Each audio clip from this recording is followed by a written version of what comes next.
para a nossa meditação nesta noite, 1 Pedro, capítulo de número 2. Nós faremos a leitura dos 3 primeiros versículos. Então, versículo 1, 2 e 3. Primeira carta de Pedro, capítulo de número 2, versículos 1 a 3.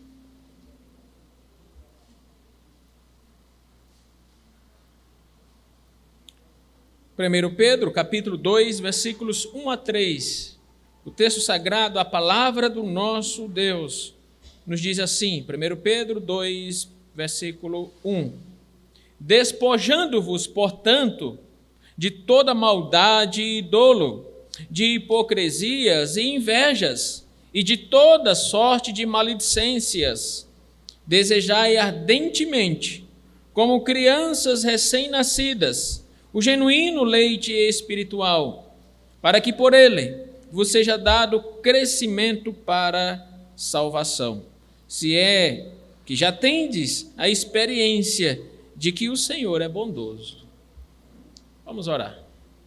Pai Santo e amado Deus, diante do Senhor nós nos colocamos confiados em Cristo Jesus, que rasgou o véu e nos deu livre acesso à Tua presença. Ó Deus, nós te suplicamos que nos abençoe. Nós acabamos de ler a Tua palavra e desejamos, anelamos ser alimentados por ela. Ó Deus, fala aos nossos corações. Este povo que saiu da sua casa, o Senhor mesmo os despertou para vir aqui te adorar e também ser instruídos, ouvir a Tua voz através da Tua palavra. Portanto, abençoa cada coração. Abençoa as crianças, abençoa os jovens, os adultos, os idosos que aqui estão presentes, para que todos possam entender a Tua palavra, para que ela seja, ó Deus, o nosso alimento, agora e para sempre. Em nome de Cristo é que nós suplicamos. Amém. Conta a história de um homem chamado Handley Page. Ele foi um pioneiro da aviação no início do século XIX, lá nos Estados Unidos. Conta que certa vez ele pousou numa área deserta, né? Ele fazendo um dos seus voos, ele pousou numa área deserta. E enquanto ele estava parado lá, um animal entrou e quando ele decolou, quando ele subiu, pegou o voo novamente, ele começou a ouvir um barulho estranho nos compartimentos do avião, em áreas sensíveis do avião. E ele ficou preocupado, né? E ele logo pensou, só pode ser um rato, este barulho roendo, né? E pela forma de caminhar e o barulho que fazia, ele imaginou que fosse um rato. E ele lembrou que a única maneira que ele tinha de se safar daquilo, porque se o rato continuar ali roendo áreas sensíveis do avião, ele poderia morrer, o avião poderia dar uma pane e ele morrer. E ele imaginou, e ele pensou, né, ou lembrou, que a única maneira que ele tinha naquele momento de se livrar daquele rato era subir o avião numa altitude que o rato não sobrevive. Em certas atitudes o rato não sobrevive e ele começou a subir aquele avião, subiu mais alto que ele pôde, até o avião aguentar. E de repente o barulho cessou. E ele pensou, o rato morreu. Veja, meus amados irmãos, frequentemente nós, filhos de Deus, nós somos atormentados pelo pecado que rói as nossas vidas, simplesmente porque estamos vivendo em uma altitude muito baixa. Nós estamos vivendo numa altitude muito baixa e é necessário, para fugir das tentações e do pecado, subir o mais alto que nós podemos. Porque é lá no alto, lá em cima, que nós nos livramos das tentações e do pecado.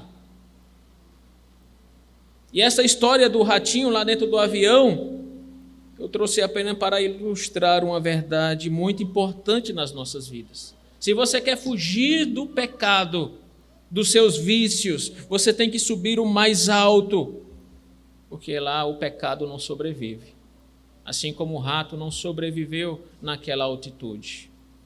Os seus vícios não sobrevivem quando você está lá em cima, porque eles são mortos, eles são deixados para trás. Esse texto que nós lemos, ele vai nos ensinar muito sobre isso. Muito sobre estar lá em cima, estar próximo de Deus, porque Deus nos chamou como cristãos para isso, para que cada vez mais próximo dele, o pecado seja morto, seja abandonado, os nossos vícios igualmente. E é sobre isso que o texto que nós lemos em 2 Pedro vai nos falar. Pecado é um ato de desobediência a Deus, mas Paulo diz também é algo que está em nós. Se você abrir a sua Bíblia rapidamente em Romanos, no capítulo 7, veja o que Paulo diz no versículo 19 e 20. Romanos, capítulo de número 7, versículo 19 e 20. Diz assim, Romanos 7, 19 e 20. Porque não faço o bem que prefiro, mas o mal que não quero, esse faço. Mas se eu faço o que não quero, já não sou eu quem o faz, e sim o pecado que habita em mim. Agora veja também o versículo de número 17. Neste caso, quem faz isto já não sou eu, mas o pecado que habita em mim. Portanto, o pecado é um ato de rebelião contra Deus, como foi o primeiro pecado de Adão e Eva. Um ato de rebelião, de desobediência. Mas Paulo também diz que agora o pecado está em nós, habita em nós. Até nós morrermos e sermos ressuscitados em Cristo Jesus. Enquanto nesta vida estivermos, mesmo você sendo regenerado, nascido de novo através do ato soberano de Deus, mas o pecado ainda está em você. E você peca mesmo conhecendo a palavra dele. Mas o texto vai nos falar, e Pedro vai nos falar na sua carta, que agora nós fomos, na palavra dele, purificados. Que nós fomos, na palavra, chamados à obediência. Que nós fomos agora chamados a uma nova vida. E o texto vai nos apresentar, portanto, o que Deus quer de nós. Porque se Ele nos transformou, se Ele nos redimiu, se Ele deu uma nova vida a nós, Ele também quer transformação. Ele quer uma nova vida de cada um de nós. E esse texto vai nos apresentar alguns pontos daquilo que Deus quer de nós. Primeiro, que você lance fora o pecado. Veja o versículo 1, se não é isso que aí está. Despojando-vos, se despindo, lançando fora. É isso que o texto está nos apresentando. Lancem fora. E esta é uma ordem. Ele não está dizendo, olha, se por acaso você desejar, lance fora. Não, o texto está ordenando, despojando, e na língua no qual o texto foi escrito, é isso que lá está, o imperativo, lancem fora. É uma ordem que deve ser obedecida de uma vez só, definitivamente. Não é assim, tirando de vez em quando uma peça e lançando fora. É lançando todas as peças antigas, toda a velha roupa antiga e lançando fora definitivamente. Quando você vai fazer aquela limpeza no seu guarda-roupa, né? Mesmo naquela roupa velha, antiga, mas você tem um carinho, você ganhou de alguém especial, você guarda lá. Cada um de nós, ou pelo menos a maioria, né, colocar nesses termos, tem uma peça dessa, né? Mesmo você não usa, está velho, mas você guarda lá com carinho, porque aquilo te traz uma lembrança afetiva, e você deixa lá guardado. Quanto à nossa vida espiritual, nós não podemos fazer isso. Nós não podemos ter nenhum tipo de sentimento pelas roupas antigas de quando nós vivíamos sem Cristo, de quando a nossa vida era escrava, de quando nós fazíamos o mal diariamente e constantemente e vivíamos uma vida devassa. Não podemos ter nenhum tipo de sentimento por estas coisas. Devemos lançar fora definitivamente, com coragem, com ousadia, porque é isso que o texto aí está nos falando.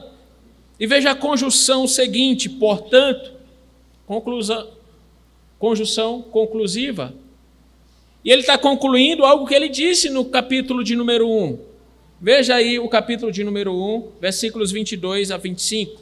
1 Pedro 1, 22 diz assim: tendo purificado a vossa alma pela vossa obediência à verdade, tendo em vista o amor fraternal não fingido, amai-vos de coração uns aos outros ardentemente, pois fostes regenerados, não de semente corruptível, mas de incorruptível, mediante a palavra de Deus, a qual vive e é permanente. Pois toda carne é como a erva, e toda a sua glória como a flor da erva. Seca-se a erva e cai a sua flor, mas a palavra do Senhor permanece para sempre. Ora, esta é a palavra que vos foi evangelizada. Então veja o que o texto diz. Vocês foram purificados, versículo de número 22. Versículo de número 23, fostes regenerados. Tudo isso mediante a palavra, pois a palavra de Deus permanece para sempre. Todas as outras belezas passam. Ele está dizendo, a beleza da palavra de Deus não passa, ela é permanente. Então, fostes, conforme o texto diz, purificados, regenerados na palavra. Aí agora o capítulo 2 está concluindo esse raciocínio. Ele está dizendo, se vocês foram purificados, se vocês foram regenerados na palavra, portanto, agora vocês precisam se despojar da velha vida, lançar fora a velha vida e não viver agarrada a ela. E ele vai detalhar aqui no versículo 1 do que você deve se despojar. Ele começa falando de toda a maldade. Isso aqui significa depravação, impiedade, vícios. Esta expressão aqui, no versículo de número 1, despojando-vos, portanto, de toda a maldade, significa isto. Lancem fora os vícios, a depravação, a malícia, as inimizades do coração, a má vontade, uma disposição de ferir aos outros por um espírito ou um sentimento de vingança. Esta expressão aqui inclui todos esses outros pecados. Lancem fora maldade, vício, depravação, impiedade, malícia, desejo de vingança. Lancem fora tudo isso, porque não faz parte mais da sua vida. Se você foi purificado e regenerado, lance fora essas coisas. E ele diz em seguida, lance fora também o dolo, todo tipo de engano, de fraude, de armadilha. Isso aqui, este dolo aqui tem esta ideia de ser um ato no qual você programa, construir uma armadilha para enganar alguém, através das suas ações ou através das suas palavras. Criar situações no qual as pessoas venham a pecar, venham a se ofender. E o texto está dizendo, lance fora essas coisas. Ele diz em seguida, também lance fora a hipocrisia, fingimento, pretensão, dissimulação, fingir ser aquilo que você não é, uma falsa aparência de religiosidade. Se veste como crente, mas vive como ímpio. Lembra dos fariseus, quando Cristo disse, olha, vocês são sepulcros caiados. O que é um sepulcro caiado? Ele é pintado por fora, é bonito por fora. A beleza, a cores, mas por dentro, podridão, mau cheiro, vermes, asco. É isso que Cristo disse aos fariseus. Vocês são sepulcros caiados. E a hipocrisia é viver desta maneira, é ser um sepulcro caiado, é ter uma aparência de religiosidade, mas não ter nenhum compromisso com Cristo. Se dizer cristão, mas Cristo disse lá em João capítulo 15, os meus discípulos amam e obedecem a minha palavra. Não tem como ser discípulo dele sem obedecer a ele. E, portanto, meus amados irmãos, o texto diz, lancem fora estas coisas. O texto também fala, lance fora a inveja. O sentimento de ter aquilo que você não tem, de possuir aquilo que você não possui. E o texto está dizendo, lance fora essas coisas, principalmente naquilo que diz respeito às coisas materiais. Porque dificilmente você inveja a espiritualidade, a vida de oração, o compromisso das pessoas. Você inveja coisas aparentes, porque a vida de oração, o compromisso, a integridade, a obediência, essas coisas não são facilmente percebidas. Mas os bens materiais, as condições financeiras, tudo isso é muito aparente e visível. E o texto está dizendo, lance fora estas coisas, lance fora a inveja, e ele termina dizendo, e toda sorte de maledicência. E maledicência aqui é falar mal das outras pessoas, caluniar. Quantas vezes você já falou mal das pessoas? Já caluniou? E o texto está dizendo, lance fora estas coisas. E rebaixar as pessoas também, diminuí-las, né? Você começa a contar tudo aquilo que você faz e começa a diminuir os outros. Um exemplo disso, a história que Cristo conta do publicano e do fariseu. O publicano, lá no templo, o texto lá nos diz, lá em João 17, né, eles foram ao templo com o propósito de orar. E o fariseu começou a dizer, olha, eu dou o dízimo de tudo quanto ganho, eu jejuo 2 vezes por semana, eu não sou como aquele publicano, pecador como ele, eu não mato, não roubo, e começou a contar as vantagens e diminuir o publicano. Enquanto o publicano disse, Senhor, sê propício a mim, pecador. E o texto lá diz que ele nem ousava olhar para cima, porque ele se achava um nada, indigno de olhar para cima. E ele pediu perdão pelo seu pecado. Ele falou mal, ele rebaixou aquilo, é maledicência, é caluniar, falar mal das pessoas, desacreditar, rebaixar as pessoas. Portanto, lance fora essas coisas, porque essas coisas são incompatíveis agora com a vida cristã. Paulo, escrevendo aos Coríntios, diz assim, por isso retirai-vos do meio deles, separai-vos, diz o Senhor, não toquei em coisas impuras, e eu vos receberei. 2 Coríntios 6, 17. Ele está dizendo, olha, quanto aos ímpios se apartem deles e das suas obras, não toque nas coisas deles, nas coisas impuras, e assim eu vos receberei. Nós não somos chamados a viver com as roupas antigas, e é estranho quando alguém que se diz crente cultiva esses pecados em suas vidas. Tem como um bichinho de estimação, né? Cuida com todo carinho e protege os seus vícios e os seus pecados. E ninguém pode falar mal, ninguém pode atingir, ninguém pode repreender ou exortar que você se sente ofendido por isso. Pelas suas palavras, pelas suas invejas, pelas suas maledicências, pela sua hipocrisia, pelo seu dolo, tudo isso deve ser lançado fora e não deve ser tratado como um animal de estimação. Lá em Mateus, no capítulo de número 17, capítulo 7, versículo 17, diz assim, assim, toda árvore boa produz bons frutos, e toda árvore má produz frutos maus. Não pode a árvore boa dar maus frutos, nem a árvore má dar frutos bons. Toda árvore que não dá bom fruto, corta-se e lança-se no fogo. Portanto, pelos seus frutos os conhecereis. Essa é uma passagem que todos nós conhecemos, mas no dia a dia nós nos esquecemos. Se somos árvore boa, que estamos enxertados em Cristo Jesus, não podemos dar maus frutos. E os maus frutos aqui são esses atos pecaminosos, porque isso não deve fazer mais parte da sua vida. Abandone estas coisas.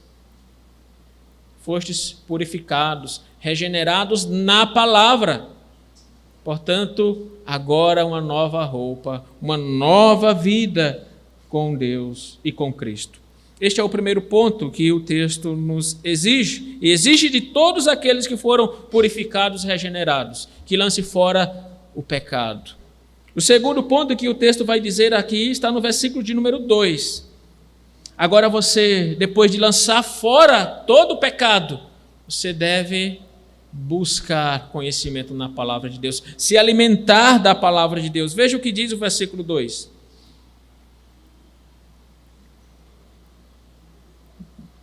Desejai ardentemente, como crianças recém-nascidas, o genuíno leite espiritual, para que por ele vos seja dado crescimento para a salvação. O texto diz: como crianças recém-nascidas desejam o leite, assim também você deve desejar a palavra de Deus. Agora, algo muito importante aqui. Imagine o seguinte: uma criança recém-nascida, você dá leite adulterado para ela. Como que essa criança vai crescer e se desenvolver? Como que ela vai viver? Ela pode até sobreviver, mas as sequelas ficarão. Ela pode crescer com vários problemas de saúde, atrofiadas e cheias de doença, se não der o genuíno leite. E o texto aqui nos fala sobre isso e faz essa correlação entre a criança que necessita do genuíno leite e o cristão e o crente que deve desejar, anelar também a genuína palavra de Deus. Não qualquer palavra, mas a palavra de Deus. Certa vez alguém disse: lixo alimenta, mas também mata. Você pode se alimentar de lixo, mas uma hora você vai morrer. E o crente, se ele se alimentar de lixo espiritual, ele pode até se saciar por algum momento, mas ele vai morrer muito em breve, espiritualmente falando. Porque lixo alimenta, mas também mata. E o texto aqui faz essa correlação: desejai ardentemente, como crianças recém-nascidas, o genuíno leite espiritual. E veja a correlação que ele faz entre o genuíno leite para o verdadeiro crescimento, quando ele diz para que por ele, ou seja, para que pelo genuíno leite espiritual vos seja dado crescimento para a salvação. Portanto, ele diz: desejai ardentemente, ou anelar. E aqui também é um imperativo, se despojar. O verbo aqui no versículo 1 também é um imperativo. Aqui também, desejar, no versículo 2 também é uma ordem. Desejem, anelem. Esse é um sentimento profundo e um sentimento definitivo do cristão em querer o verdadeiro alimento da palavra de Deus e não se alimentar de qualquer coisa.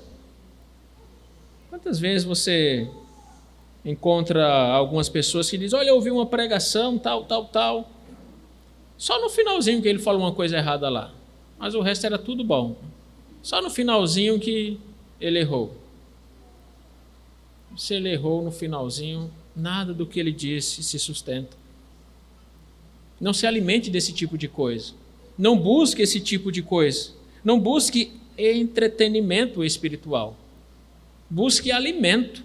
Por exemplo, quando você vai no cinema, é um entretenimento. Você se alimenta de quê? De uma feijoada lá? Alimenta de coisas fúteis, né? Um doce, uma pipoca. E muita gente faz isso na sua vida espiritual. Busca entretenimento e fica se alimentando de coisas fúteis, de pipocas, de doce, como se isso fosse sustentar o seu espírito. Mas o texto aqui diz e faz uma correlação entre o genuíno leite espiritual com o crescimento, quando ele diz: para que por ele vos seja dado crescimento para a salvação. Porque se a criança recém-nascida recebe leite adulterado, ela vai se dar mal. Várias doenças, enfermidades, dificuldades de crescimento, de aprendizado, tudo isso influencia no desenvolvimento do recém-nascido. E o texto está dizendo: você deve ser como recém-nascido. Porque o recém-nascido, quando nasce, é dado a ele o genuíno leite. É dado a ele, seja o leite da mãe ou de alguém que doou, mas alguém dá para aquela criança o genuíno leite, porque aquilo é importante para ela. E ele está dizendo: seja como uma criança também nesse aspecto. Anele, deseje o verdadeiro leite para o seu crescimento.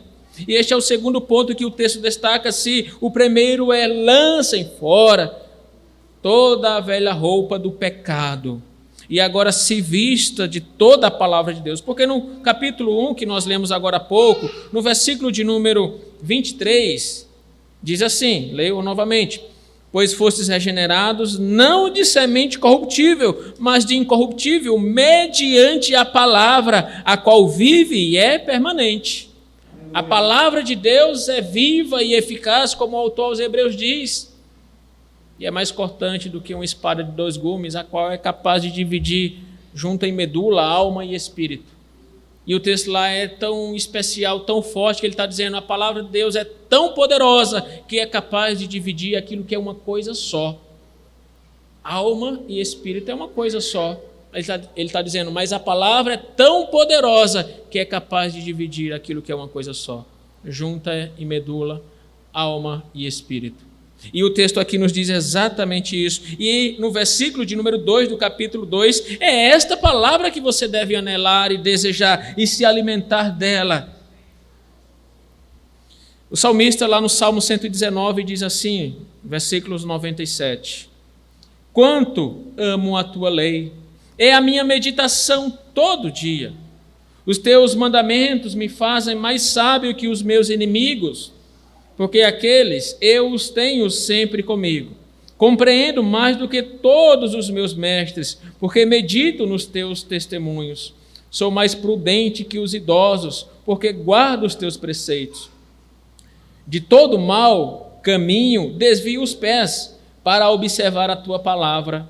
Não me aparto dos teus juízos, pois tu me ensinas. Quão doces são as tuas palavras ao meu paladar, mais do que o mel à minha boca. Por meio dos teus preceitos consigo entendimento. Por isso detesto todo caminho de falsidade. Quanto amo a tua lei, é ela que me faz sábio, ela que me faz prudente, ela que me faz caminhar na verdade, e é por ela e por amar ela que eu desvio os meus pés de todo pecado. O salmista, Salmo 119, por causa da palavra de Deus que eu desvio os meus pés do pecado, e aborreço todo tipo de mal, ou detesto todo caminho de falsidade. Como você pode querer abandonar a maldade, o dolo, a hipocrisia, a inveja e as maledicências, se não amar a verdadeira palavra, a genuína palavra? Não tem como. É como querer remar sem remo, né? Você sobe no barco e fica lá parado. Você quer chegar, né, atravessar, chegar numa ilha, aí você sobe lá no seu barco, mas não tem o remo para remar, para avançar. Assim é abandonar a palavra quando queremos abandonar o pecado.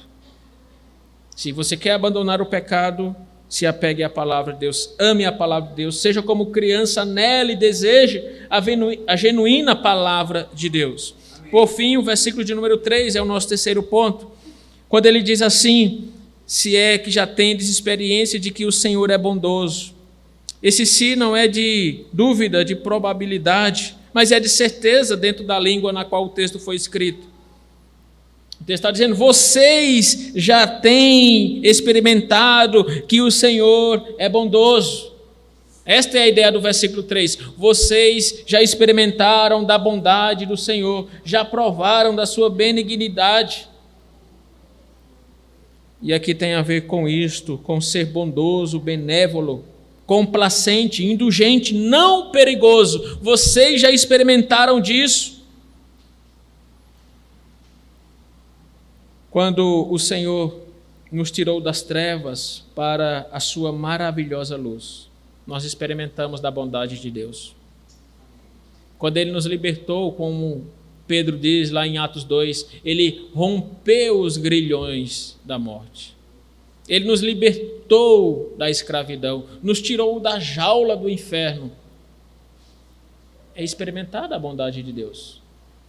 Vocês já experimentaram da bondade de Deus. Romanos capítulo 5, Paulo escrevendo diz assim: porque Cristo, quando nós ainda éramos fracos, morreu a seu tempo pelos ímpios. Dificilmente alguém morreria por um justo, pois poderá ser que pelo bom alguém se anime a morrer. Mas Deus prova o seu próprio amor para conosco, pelo fato de ter Cristo morrido por nós, sendo nós ainda pecadores. Isso é provar da bondade de Deus. Quando você ainda é pecador, Ele morre por você. Ele diz, olha, pode ser que alguém se anime a morrer pelo bom, mas Ele não morreu por bons, Ele morreu por maus, por ímpios como nós. Isso é provar da bondade de Deus. Portanto, a lista é grande. De quantas vezes nós já experimentamos da bondade de Deus, como ele diz no versículo 3, olha, igreja, vocês já experimentaram que o Senhor é bondoso. Portanto, a lógica do texto e do ensino do texto é os santos, quando se alimentam, crescem na palavra de Deus, se tornam adultos, robustos, com saúde, a sua fé é sadia. As tempestades da vida não haverá de abalar, porque a sua fé está firmada na rocha em Cristo Jesus. Mas é preciso se alimentar da palavra de Deus. É preciso lembrar que você já experimentou das bondades do Senhor. É preciso você lembrar que as bondades de Deus não serão aquelas que Ele vai te dar, mas aquelas que Ele já te deu lá na cruz. Porque as outras coisas são acessórios. Saúde é acessório. Bem-estar, um plano para a velhice são acessórios. Famílias ou qualquer outra coisa são acessórios, porque a bênção maior foi no passado, quando Cristo na cruz morreu pelos nossos pecados. E é certo que Ele continua nos abençoando. É certo que Ele continua mostrando a sua bondade para conosco.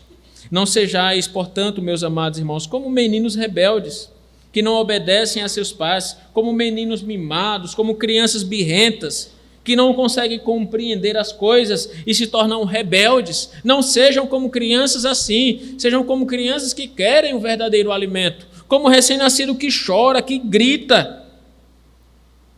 Parece que está morrendo, né? Grita, dá cada berro, fome, porque quer o genuíno leite materno. Sejais como estas crianças, gritem, chorem, esperneiem pela palavra. Porque muitas vezes nós fazemos isso, mas por outras coisas. Por outras coisas. Por sonhos passageiros, por coisas que ficarão aqui neste mundo quando você morrer. Os gritos de choro, de desespero, muitas vezes pode ser por coisas terrenas. Mas lembre-se, a palavra de Deus é viva e permanente. Por essa coisa, chore como criança recém-nascida. Se nós agirmos como quem possui mentes atrofiadas, que resistem ao Senhor e desobedecem a sua palavra, nós deixaremos de experimentar ainda mais da bondade de Deus. A igreja a qual Pedro escreveu, os dispersos, se você vê aí quem eram esses irmãos, está aí no capítulo 1, versículo 1. Pedro, apóstolo de Jesus Cristo, aos eleitos que são forasteiros da dispersão, no Ponto, Galácia, Capadócia, Ásia e Bitínia. Ele está escrevendo a estas igrejas, a estes irmãos que foram dispersos, ou seja, que foram perseguidos e estão espalhados pelo mundo. Ele está escrevendo a cada um de nós, e dizendo, portanto, a cada um de nós, como disse a cada um daqueles irmãos do passado, amem a palavra, abandonem o pecado, vocês já experimentaram da bondade de Deus e continuarão experimentando da bondade de Deus. Amar a palavra, meus amados irmãos, não é apenas um sentimento, mas é um gesto, assim como amar as pessoas. Quando a Escritura nos diz, ame o próximo como a si mesmo, ou ame a Deus acima de todas as coisas, ou ame a sua esposa, ou ame o seu esposo, ou ame os seus filhos. O amor não é um sentimento, mas são atitudes e ações, porque o amor de Deus não foi um poema que ele escreveu. O amor de Deus foi um gesto em enviar o seu filho, foi um ato, foi uma conduta. Portanto, o amor é isso. Amor à palavra é isso. É uma conduta, é um ato, é um gesto de respeito, de reverência e de amor quando nós nos dedicamos a conhecê-la. Para concluir, quero lembrar de um relato do passado, está registrado em 1 Samuel 15, versículo 22 e 23, falando de Saul, diz assim: Porém Samuel disse: Tem porventura o Senhor tanto prazer em holocaustos e sacrifícios, quanto em que se obedeça a sua palavra? Eis que obedecer é melhor do que sacrificar, e o atender melhor do que a gordura de carneiros. Porque a rebelião é como o pecado de feitiçaria, e a obstinação é como idolatria e culto a ídolos do lar. Visto que rejeitastes a palavra do Senhor, ele te rejeitou a ti, para que não sejas rei. Veja que interessante isso. E triste, né? Finalzinho do texto. Visto que rejeitastes a palavra do Senhor, ele também te rejeitou a ti. Você tem rejeitado a palavra ou tem amado a palavra? Como criança, anela, deseja receber o leite. Como tem sido a sua vida e o seu relacionamento com a palavra? Tem uns memes e umas brincadeiras que se faz nas redes sociais, né? Em um relacionamento sério com, aí coloca lá qualquer tipo de coisa, né? Em um relacionamento sério com as férias, né? Com uma comida, ou com qualquer outro tipo de coisa. As brincadeiras que existem no mundo, nas redes sociais. Mas o seu relacionamento sério deve ser com a palavra.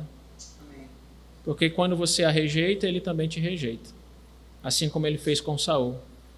Samuel, profeta do Senhor, disse: Porque rejeitastes a palavra, ele também te rejeitou a ti. Obedeça, ame e anele profundamente que ela seja o seu alimento. Que Deus vos abençoe. Amém.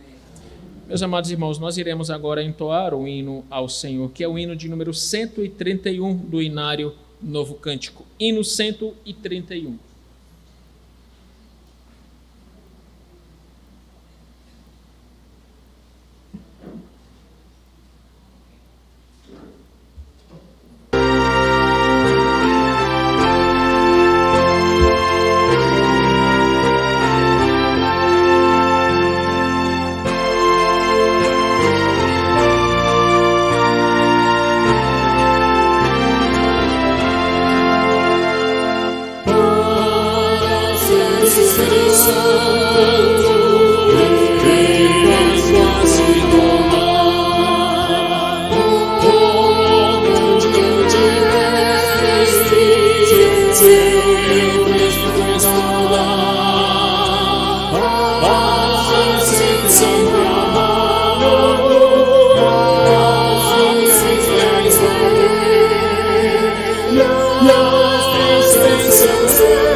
Sim.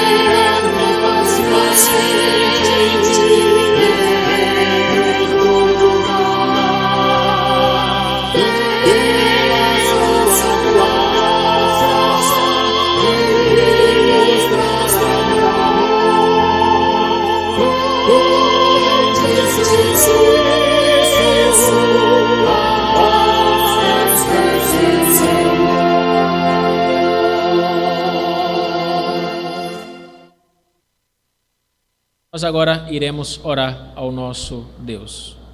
Convido nosso irmão presbítero Rubenilson a nos conduzir a Deus em oração.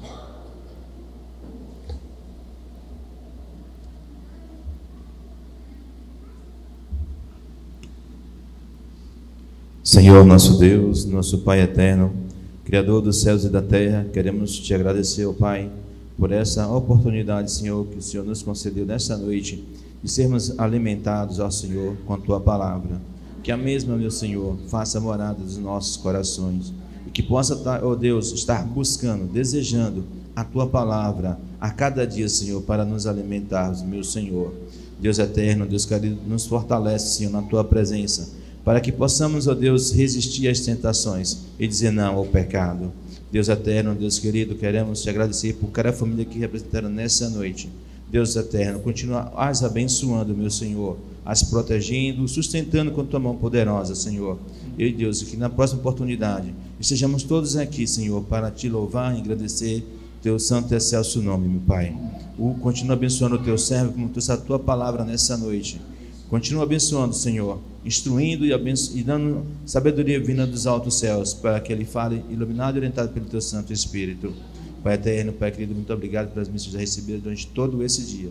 Nós oramos e agradecemos, em nome de Cristo Jesus. Amém. Amém. Agora que a graça do nosso Senhor Jesus Cristo, o amor de Deus, nosso eterno Pai, a comunhão, a consolação e os ensinos do Santo Espírito de Deus estejam com vocês e com todo o povo de Deus, espalhado por toda a face da terra, agora e para todo sempre. Amém.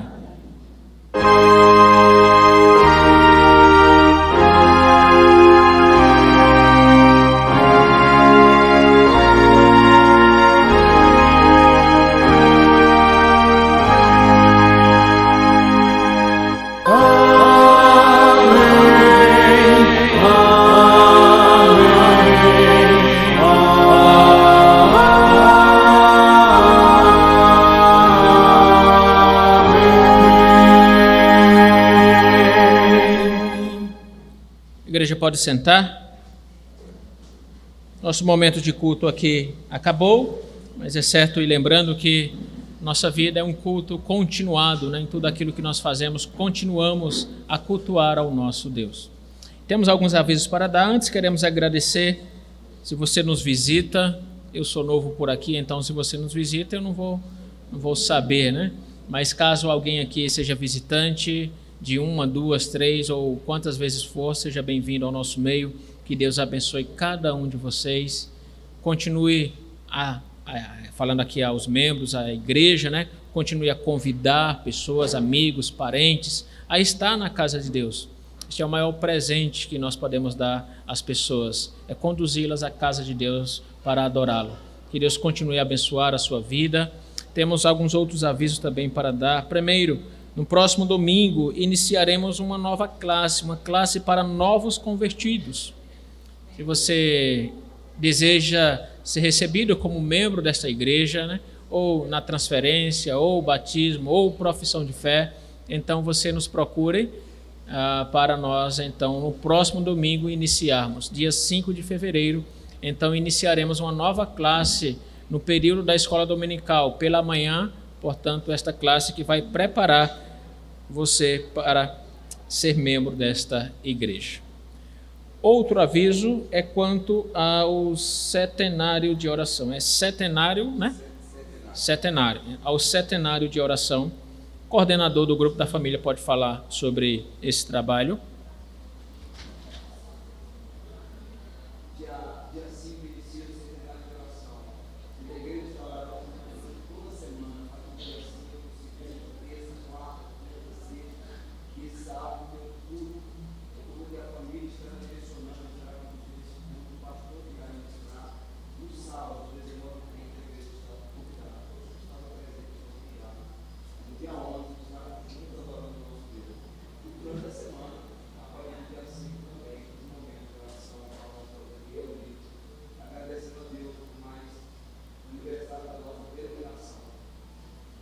Então, creio que a igreja ouviu, mas caso você não ouviu, eu repito, a partir do dia 5 até o dia 11, aqui na igreja estaremos orando.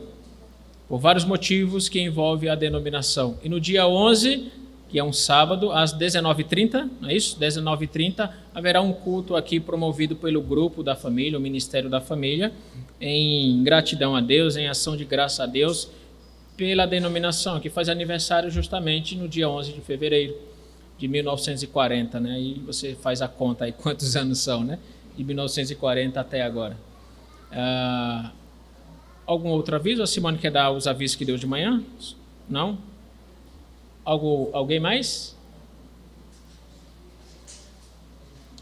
Então é isso. Que Deus abençoe você. Lembrando que terça-feira nós temos aqui o culto de oração. Nós temos também na quinta-feira de doutrina. Então você é convidado mais que especial. E é claro, os membros da igreja, um compromisso de estar na casa de Deus nesses dias para orar e para estudar a palavra de Deus. Às quintas-feiras iniciamos o estudo no livro de Apocalipse. Então é um momento também de aprofundar e conhecer mais sobre este tão precioso livro da palavra de Deus. Às quintas-feiras. Venha na terça-feira também, culto aos domingos pela manhã e logo após a escola dominical, o culto pela manhã começa sempre às 9 horas. Que Deus abençoe, dê uma ótima semana e qualquer dúvida procure os irmãos do conselho ou também nos procure quanto à classe. É importante, lembre, próximo domingo, tá? A nova classe para novos convertidos, classe de catecúmenos. Que Deus abençoe.